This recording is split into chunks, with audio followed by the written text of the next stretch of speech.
قال اللہ تعالی ادع الى سبیل ربک بالحکمۃ والموعظۃ الحسنہ وجادلهم بالتي هي احسن۔ معزز حاضرین، قبل اس کے کہ میں اپنی گفتگو شروع کروں، میں آپ تمام حضرات سے اور میری ماؤں اور بہنوں سے خاص کر گزارش کرتا ہوں کہ اگر آپ کے پاس کوئی سوال ہے اور کوئی اشکال ہے تو لکھ کر کے آپ بھیجیں، انشاءاللہ اس کا جواب دینے کی کوشش کی جائے گی۔ اللہ کے نبی صلی اللہ علیہ وسلم نے مکی زندگی میں جب اسلام کی دعوت کا آغاز کیا تو مسلمانوں کو اس زمانے میں طرح طرح کی آزمائشوں میں مبتلا کیا گیا۔ ہر طرح سے مسلمانوں کو امتحان کی بھٹی میں تپانے کی کوشش کی گئی۔ اسی لیے جو لوگ اس وقت ثابت قدم رہے اور جنہیں اللہ رب العالمین نے سبقت کی توفیق عطا فرمائی، وہ دنیا کے سب سے ممتاز اور دنیا کے سب سے نمایاں افراد قرار پائے، اور اللہ رب العالمین نے السابقون الاولون کہہ کر ان سب کی ستائش کی، اور اللہ کے نبی صلی اللہ علیہ وسلم نے پہلے لوگوں کو بعد والے لوگوں پر فوقیت اور برتری عطا کیا۔ صحیح بخاری کی ایک روایت میں ہے کہ سعد بن معاذ رضی اللہ تعالی عنہ جو قبیلہ اوس کے سردار تھے، ان کا یارانہ اور ان کی دوستی تھی امیہ بن خلف، جس کی کنیت ابو صفوان تھی۔ جب امیہ مدینے آتا تو سعد بن معاذ کے ہاں مہمان ٹھہرتا، اور سعد بن معاذ رضی اللہ تعالیٰ عنہ جب مکہ جاتے کسی بھی ضرورت کے تحت تو امیہ بن خلف کے مہمان ٹھہرتے۔ اتفاق کی بات ہے کہ ہجرت کے بعد ایک مرتبہ سعد بن معاذ رضی اللہ تعالیٰ عنہ مکہ گئے اور حسب عادت امیہ بن خلف کے مہمان ٹھہرے۔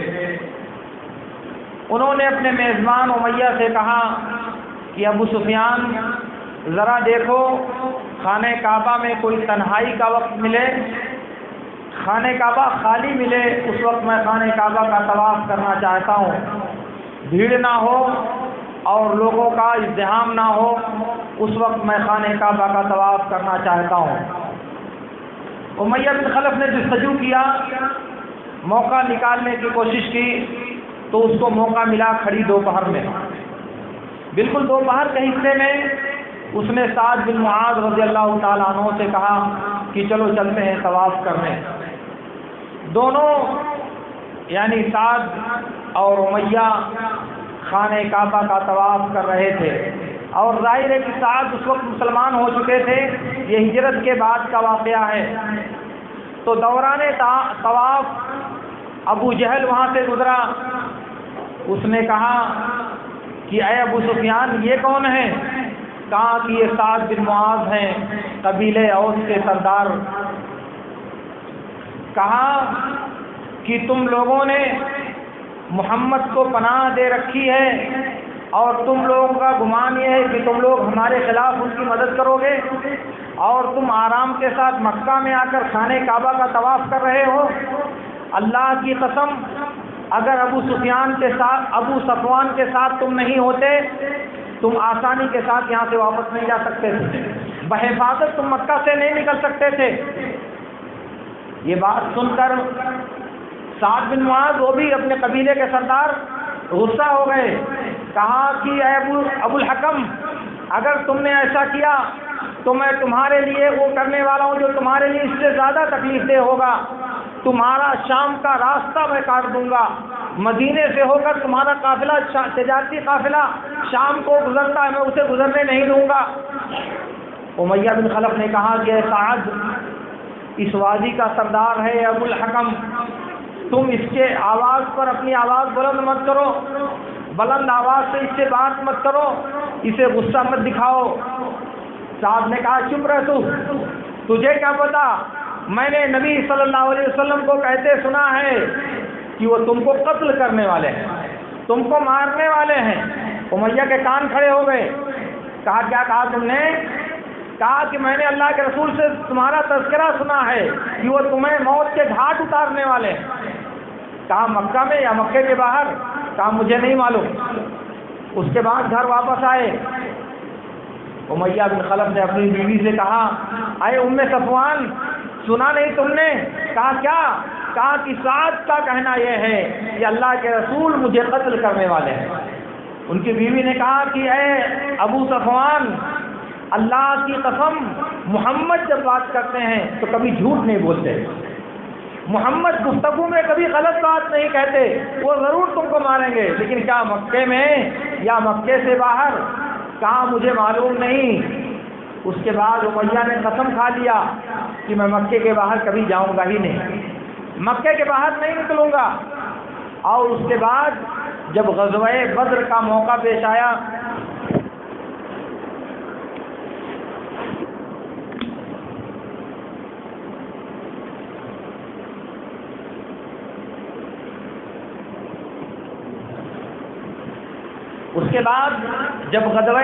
بدر کا موقع پیش آیا اور کفار قریش کا لشکر نکلنے لگا تو لوگ امیہ کے پیچھے پڑ گئے. چلو چلو چلو. کہا نہیں میں مکہ سے باہر نہیں جا سکتا, ورنہ مجھے مار ڈالے.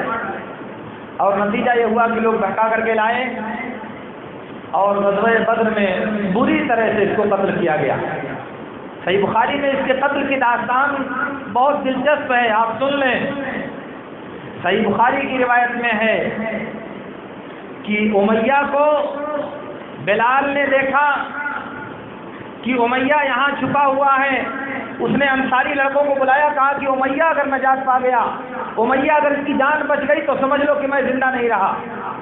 اور ادھر عبد الرحمن بن عوف رضی اللہ تعالیٰ عنہ اس کو چھپانے کی کوشش کر رہے تھے, اس کو بچانے کی کوشش کر رہے تھے اور لے کر کے اس کو میدان سے نکلے, اس کو بھگا کر کے لے جا رہے ہیں اور یہ انصاری لڑکے اور بلال ان کا پیچھا کر رہے ہیں. اور یہاں تک کہ ان کو پا لیا تو عبد الرحمن بن عوف نے ان کے لڑکے کو, امیہ بن خلف کے لڑکے کو پیچھے چھوڑ دیا کہ لوگ اسے مار دیں گے تو پھر پیچھا نہیں کریں گے ان کا. ان کے لڑکے کو قتل کر دیا اور پھر آگے بڑھتے ہوئے آئے. بلال نے کہا کہ اس سے کام نہیں چلے گا, امیہ اگر زندہ رہ گیا تو پھر خیریت نہیں ہے میری. اور پھر وہ انصاری لڑکوں کے ساتھ لے کر کے آگے بڑھے. اور جب عبد الرحمن بن عوف کو لگا کہ اب نہیں بچنے والے ہیں تو عبد الرحمن بن عوف نے امیہ سے کہا کہ تم زمین پر لیٹ جاؤ. وہ جب زمین پہ لیٹ گئے تو یہ عبد الرحمن بن عوف ان کے اوپر لیٹ گئے تاکہ ان کو قتل نہ کرنے پائیں. مگر انصاری بچوں نے اور بلال نے جانب سے کنارے سے تلواریں لگا لگا کر کے امیہ کو مار ڈالا. اور اسی دن تلوار کی بات چوٹیں عبد الرحمن بن عوف رضی اللہ تعالیٰ عنہ کو بھی لگی تھی. عبد الرحمن بن عوف بھی اسی میں زخمی ہو گئے تھے امیہ کو بچانے کے چکر میں. مگر اس کو مرنا تھا, اس کو اپنے برے انجام تک پہنچنا تھا. نبی صلی اللہ علیہ وسلم نے اس کے موت کی پیشین گوئی کی تھی, اس لیے اسے پورا ہونا تھا, اس لیے اسے مار دیا گیا.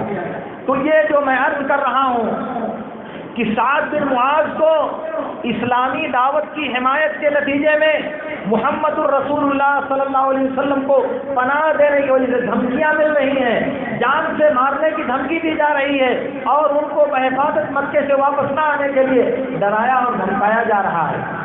ابتدائی دعوت میں مسلمان ہونے والوں کے اتنے کٹھن مراحل سے دوچار ہونا پڑا تھا کہ سعد جو اپنے قبیلے کے سردار تھے ان کو بھی دھمکی مل رہی ہے کہ تمہاری جان کی خیریت نہیں اگر تمہیں پناہ نہیں دیا ہوتا امیہ بن خلف نے. اسی لیے جبیر بن نفیر رحمت اللہ علیہ, یہ بخاری کی تاریخ ادب المفرد کی صحیح روایت میں ہے, جبیر بن نفیر کہتے ہیں کہ ہم لوگ مقداد بن اسود رضی اللہ تعالیٰ عنہ کے ساتھ تھے, آپ سے گفتگو ہو رہی تھی. ہم نے کہا کاش ہم نے اللہ کے رسول صلی اللہ علیہ وسلم کو پایا ہوتا اور اپنی ان آنکھوں سے اللہ کے رسول صلی اللہ علیہ وسلم کو دیکھا ہوتا جیسے آپ نے اپنی آنکھوں سے اللہ کے رسول صلی اللہ علیہ وسلم کو دیکھا ہے, تو ہم آپ کو اس طرح کرتے اس طرح کرتے, آپ کو کوئی شک نہیں پہنچنے دیتے, ہر طرح سے آپ کی حمایت کرتے, ہر طرح سے آپ کی حفاظت کرتے, ہر طرح سے آپ کی تائید کرتے. مقداد بن اسود رضی اللہ تعالیٰ عنہ نے جب یہ بات سنی غصہ ہو گئے, ناراض ہو گئے۔ یہ تابعی لوگ حیران ہیں کہ کیا معاملہ ہو گیا، کون سی غلط بات ہم نے کہہ دیا۔ یہی آرزو تو کیا ہے کہ مبارک ہے یہ آنکھیں جن آنکھوں نے نبی صلی اللہ علیہ وسلم کو دیکھا ہے، اگر ہم آنکھوں سے اپنی دیکھتے نبی صلی اللہ علیہ وسلم کو تو ہم آپ پر قربان ہو جاتے، آپ پر جانثار ہو جاتے۔ مقداد بن اسود رضی اللہ تعالیٰ عنہ بہت غصہ ہوئے، کہا کیا تمہارے لیے کافی نہیں ہے کہ اللہ رب العالمین نے تمہیں فتنے سے نجات دے دیا ہے؟ تم سے عقل مند اور تم سے ہوشیار لوگوں کی آنکھوں نے اللہ کے رسول صلی اللہ علیہ وسلم کو دیکھا، مگر معلوم ہے تمہیں کہ ان کا انجام کیا ہوا؟ تمہیں معلوم ہے کہ انہوں نے اللہ کے رسول کو دیکھنے کے بعد ان کے ساتھ کیا معاملہ کیا؟ تمہارے لیے کافی نہیں ہے کہ اللہ تعالیٰ نے تمہیں فتنے سے نجات دے دیا، ایمان پر تمہاری پیدائش فرمائی، ایمان کے گھرانے میں تمہیں اللہ رب العالمین نے پیدا فرمایا، کیا تمہارے لیے کافی نہیں ہے؟ تمہیں کیا پتا کہ اگر تم نبی صلی اللہ علیہ وسلم کے زمانے میں پیدا ہوتے تو کس گروہ میں پیدا ہوتے؟ نبی کے ہمنوا گروہ میں ہوتے یا نبی کے مخالفین میں ہوتے؟ کیونکہ جو مخالفت میں تھے، جو دشمنی میں تھے، وہ کوئی معمولی لوگ نہیں تھے، وہ بھی اپنے زمانے کے عبقری اور جینیس لوگ تھے، مگر اللہ نے ان کے مقدر میں ہدایت نہیں لکھی تھی، اس لیے وہ ہلاکت اور تباہی کے دلدل میں جا گرے۔ تمہیں کیا گارنٹی ہے کہ اگر تم نے نبی صلی اللہ علیہ وسلم کو پایا ہوتا تو تم ایسا اور ایسا کرتے؟ اسی لیے بعض حدیثوں میں حذیفہ بن یمان رضی اللہ تعالیٰ عنہ سے بسند صحیح ثابت ہے کہ جب بعض تابعین نے کہا کہ اگر ہم لوگوں نے رسول اللہ صلی اللہ علیہ وسلم کا زمانہ پایا ہوتا تو نبی صلی اللہ علیہ وسلم کو پیر زمین پر نہیں پڑنے دیتے، ہم آپ کو کبھی زمین پر چلنے نہیں دیتے، اپنے کندھوں پر اٹھا لیتے، اپنے جسم پر آپ کو لاد لیتے، آپ کو زحمت نہیں اٹھانے دیتے۔ حذیفہ نے کہا کہ بس کرو، کچھ اور چاہتے ہو؟ کیا تمہارے لیے اللہ کی یہ توفیق کافی نہیں ہے کہ اللہ رب العالمین نے تمہیں اسلام پر پیدا فرمایا؟ اگر تم نبی کے زمانے میں ہوتے تو تم کس گروہ میں ہوتے؟ نبی کے ساتھیوں میں ہوتے یا نبی کے مقابل گروہ میں رہ کر کے نبی کو دعوت مبارزت دے رہے ہوتے؟ تمہیں کیا پتا؟ صحیح مسلم کی ایک روایت میں ہے، ابو امامہ سہل بن حنیف رضی اللہ تعالیٰ عنہ سے بعض لوگوں نے، اور دوسری روایت میں بعض لوگوں نے سعد بن ابی وقاص رضی اللہ تعالیٰ عنہ سے کہا کہ کاش ہم لوگوں نے نبی صلی اللہ علیہ وسلم کا زمانہ پایا ہوتا تو ہم یہ کرتے، وہ کرتے، اور ایسا کرتے اور ویسا کرتے۔ تو دونوں ناراض ہوئے، سعد بن ابی وقاص بھی ناراض ہوئے اور ابو امامہ سہل بن حنیف بھی ناراض ہوئے، اور دونوں نے کہا اپنے اپنے شاگردوں سے کہ اللہ کا شکر ادا کرو کہ اللہ نے تمہیں ایمان کی دولت دیا ہے۔ اگر تم نبی کے زمانے میں پیدا ہوتے تو تمہیں معلوم نہیں کہ تم کس گروہ میں ہوتے، نبی صلی اللہ علیہ وسلم کے ساتھ والے گروہ میں ہوتے یا نبی صلی اللہ علیہ وسلم کے مخالف والے گروہ میں ہوتے۔ اس لیے تم اللہ کا شکر ادا کرو کہ اللہ نے تمہیں ایمان کی دولت دیا ہے۔ یہ باتیں میں آپ سے اس لیے عرض کر رہا ہوں کہ نبی صلی اللہ علیہ وسلم کی دعوت کا جو مرحلہ ابتدائی وہ اتنا دشوار کن ہے، وہ اتنا تکلیف دہ ہے، وہ اتنا مشکل ہے کہ یہ جو سابقون الاولون صحابہ کرام ہیں وہ اس کو تصور کر کے ان کے روکتے کھڑے ہو جا رہے ہیں۔ ان کے شاگرد جب تمنا کرتے ہیں کہ کاش ہم نبی کا زمانہ پائے ہوتے تو وہ کہہ رہے ہیں کہ ایسا مت تمنا، ایسی تمنا مت کرو، ورنہ تمہیں کیا معلوم کہ اس زمانے میں تم کس گروہ میں شامل ہو جاتے، تم کدھر سے لڑ رہے ہوتے تمہیں معلوم نہیں۔ کیونکہ ہم نے بڑے بڑے اچھے لوگوں کو دیکھا ہے، بڑے بڑے جینیس اور عبقری لوگوں کو دیکھا ہے، وہ نبی صلی اللہ علیہ وسلم کے ساتھ اور آپ کی دعوت پر ایمان نہیں لائے۔ اس لیے دعوت کا یہ مرحلہ، نبی صلی اللہ علیہ وسلم کی دعوت کا یہ ابتدائی دور انتہائی مشکل اور انتہائی صبر آزما دور تھا۔ صحیح مسلم کی ایک روایت میں ہے، مقداد بن اسود رضی اللہ تعالیٰ عنہ کہتے ہیں کہ میں اور میرے دو ساتھی انتہائی پریشانی کے عالم میں، انتہائی تکلیف کے عالم میں مدینہ آئے۔ حدیث کا لفظ ہے حتی ذہبت اسماعنا و ابصارنا، ہمارے کان اور ہماری آنکھ گویا کی جواب دے چکی تھی آنکھ اور کان یعنی ہم سننے سے محروم ہو گئے تھے، دیکھنے سے محروم ہو گئے تھے، فاقہ کی وجہ سے، دھوپ کی وجہ سے، مشقت اور تکلیف کی وجہ سے ہمارا یہ عالم تھا۔ ہم مدینے میں آئے، ہم نے بعض صحابہ کو پکڑا، ان کے پاس خود کو مہمان کرنا چاہا، ان کے اوپر ہم نے اپنے آپ کو پیش کیا، کوئی ہم کو قبول کرنے کے لیے تیار نہیں ہے، کوئی ہمیں اپنے پاس رکھنے اور ٹھہرانے کے لیے تیار نہیں ہے، کیونکہ مشقت کا یہ عالم ہے کہ کسی کے پاس کچھ موجود نہیں ہے کہ وہ ہماری مہمان نوازی کر سکے، ہماری بھوک کے مٹانے کا انتظام کر سکے۔ کیا تکلیف دہ مرحلہ میرے دوستو۔ اور جب کوئی نہیں ملا تو آخری دروازہ بچا، ہم اللہ کے رسول صلی اللہ علیہ وسلم کے پاس گئے۔ آپ نے کہا کہ تم صفہ میں ٹھہرو، تم لوگ صفہ میں ٹھہرو، یہ 3 بکریاں ہیں، ان 3 بکریوں کا دودھ ہم 4 لوگوں کے لیے دو، یعنی 3 بکریوں کا دودھ تو ہو، ہم 4 لوگ برابر برابر پیئیں گے۔ تو ایسا ہونے لگا، ایک سلسلہ چل پڑا۔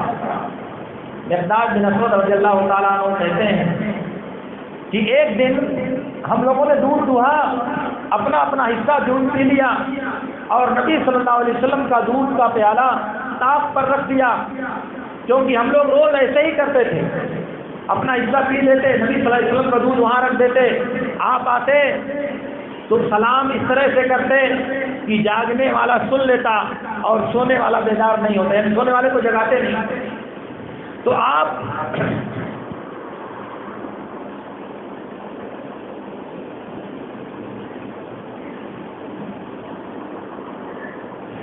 آتے اور اپنے حصے کا دودھ پی کر کے آپ بھی سو جاتے۔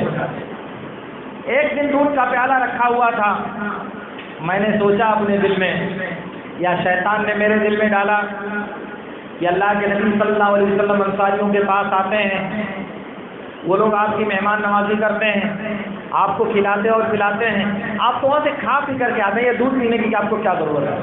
میں اٹھا اور جا کر کے دودھ پی لیا۔ تو جب دودھ پی لیا تو اب پھر مجھے شیطان نے چھوڑ دیا۔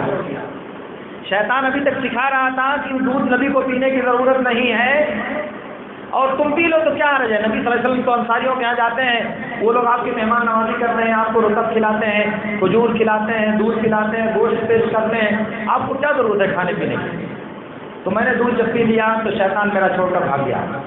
اب مجھے فکر دامنگیر ہو گئی، مجھے غم لاحق ہو گیا کہ اللہ کے رسول آئیں گے، پیالہ کھولیں گے، دودھ نہیں پائیں گے تو بہت تکلیف ہوگی آپ کو، اور اگر آپ بھوک سے ہوئے تو آپ کہیں اگر میرے لیے بد دعا کر دیا آپ نے تو میری دنیا اور آخرت دونوں تباہ ہو جائے گی۔ میں نے آپ کے حصے کا دودھ پی لیا ہے، میری وجہ سے میرا نبی بھوکا رہ جائے گا۔ کام میں ملانے لگا، مجھے نیند نہیں آ رہی ہے، میرے دونوں ساتھی سو گئے، وہ آرام سے سو رہے ہیں، مگر مجھے نیند نہیں آ رہی۔ میں ایک چادر اوڑے ہوئے تھا، چادر سے چہرہ ڈھکتا ہوں تو پیر کھل جاتا ہے، پیر ڈھکتا ہوں تو چہرہ کھل جاتا ہے، کروٹ بدل رہا ہوں، مجھے نیند نہیں آ رہی، بہت پریشان ہوں کہ اگر اللہ کے رسول نے آنے کے بعد میرے لیے بد دعا کر دیا تو میری دنیا اور آخرت دونوں تباہ ہو جائے گی۔ کہا کہ اللہ کے نبی صلی اللہ علیہ وسلم آئے، سلام کیا، میں جاگ رہا تھا، میں نے سنا میرے ساتھی سو رہے تھے، وہ سوئے رہے، میں نے جواب دیا۔ نبی صلی اللہ علیہ وسلم پیالے کے پاس گئے، دیکھا پیالہ خالی ہے، آپ نے پیالہ خالی چھوڑ دیا اور دعا کیا، اللہم اطعم من اطعمنی واسق من سقانی، اے اللہ جس نے مجھ کو کھلایا ہے تو اس کو کھلا دے، اور جس نے مجھ کو پلایا ہے تو اسے پلا دے۔ مقداد بن اسود کہتے ہیں کہ جب میں نے یہ دعا سنی تو اٹھا اور اپنی چادر کسی کمر پر اور چھری لیا اور لے کر کے گیا تاکہ ان بکریوں میں سے ایک بکری کو ذبح کر دوں اور ذبح کر کے اللہ کے رسول صلی اللہ علیہ وسلم کو کھلا دوں۔ اب جرأت دیکھیے بکری دوسرے کی اور ذبح کرنے میں مقداد جا رہے ہیں۔ کہا کہ جب میں پہنچا بکریوں کے پاس تو دیکھا کہ بکریوں کا تھن دودھ سے بھرا ہوا ہے، تینوں بکریوں کا دودھ تھن سے لبالب بالکل لبریز ہے تھن دودھ سے۔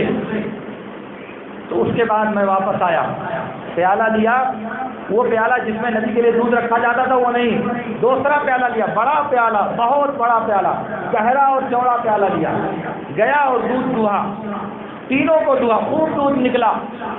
اس کے بعد لایا، اللہ کے نبی صلی اللہ علیہ وسلم کو دیا، کہا کہ اللہ کے نبی صلی اللہ علیہ وسلم پی لیجیے۔ آپ نے پیا، میں نے کہا اللہ کے رسول اور پی لیجیے۔ پھر آپ نے پیا. پھر میں نے کہا اللہ کے رسول اور پیجئے. جب میں نے دیکھا کہ اب اللہ کے نبی صلی اللہ علیہ وسلم خوب سیراب ہو چکے ہیں, پی چکے ہیں, آپ آسودہ ہو چکے ہیں, تو میں زمین پر مارے خوشی کا لوٹ گیا, مارے مسرت کے ہنسنے لگا, چیخنے لگا, یعنی زور زور سے ہنسنے لگا اور زمین پر لوٹ پوٹ ہو گیا. اللہ کے رسول نے کہا یہ حدا سوات کا یا مقداد, یہ تمہارا کوئی عیب ہے, کیا بات ہے, اس طرح زمین پر کیوں پڑے جا رہے ہو ہمارے خوشی کے. تو میں نے پورا واقعہ بیان کیا کہ اللہ کے رسول ایسی اور ایسی بات پیش آئی ہے. آپ کی دعا کی برکت جب مجھ کو مل گئی تو مجھے کوئی غم نہیں تھا. کہا ہمارے دونوں ساتھیوں کو جگا دیا ہوتا, انہیں بھی وہ برکت مل جاتی جو ہم کو ملی ہے. آپ نے مقداد سے کچھ نہیں کہا, صرف اتنا کہا کہ مقداد ان دونوں بھائیوں کو بھی جگا دیتے تو اللہ کی جو برکت ہم کو ملی ہے ان دونوں کو بھی مل جاتی, وہ دونوں بھی اس برکت سے حصہ پا لیتے. مقداد نے کہا کہ اللہ کے رسول آپ کی دعا کی برکت جب مجھ کو مل گئی, اب کسی کو ملے نہ ملے مجھے کوئی مطلب نہیں. تو نبی صلی اللہ علیہ وسلم کی دعوت کے ابتدائی مراحل میں یہ مشکل حالات پیش آ رہے تھے میرے دوستو, یہ دشواریاں پیش آ رہی تھی. اسی لیے انہیں السابقون الاولون کہہ کر اللہ رب العالمین نے رضامندی کی بشارت سنائی ہے, جنت کا مستحق قرار دیا ہے انہیں. تو دعوت کے ابتدائی مرحلے میں مشقتیں برداشت کرنا, دشواریاں جھیلنا, یہ اللہ رب العالمین کا ایک نظام ہے جسے نظام تمحیص کہا جاتا ہے. اچھے لوگوں کو برے لوگوں سے ممتاز کیا جائے, مخلصین کو دکھاوا کرنے والوں سے الگ کیا جائے. تو دعوت کا ابتدائی مرحلہ انسانوں سے جفاکشی, جانفشانی اور قربانی کا مطالبہ کرتا ہے.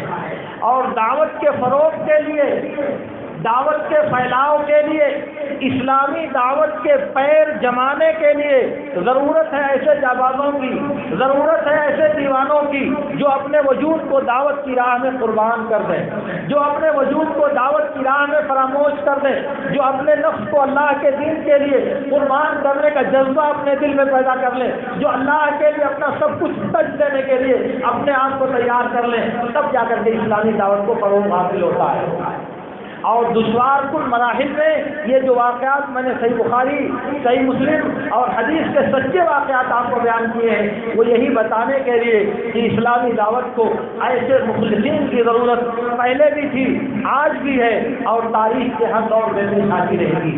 اللہ رب العالمین سے میری دعا ہے کہ اللہ رب العالمین ہمیں دعوت کا حامل, توحید کا حامل اور اللہ کے نبی صلی اللہ علیہ وسلم کے منہج کا سچا حامل بنائے.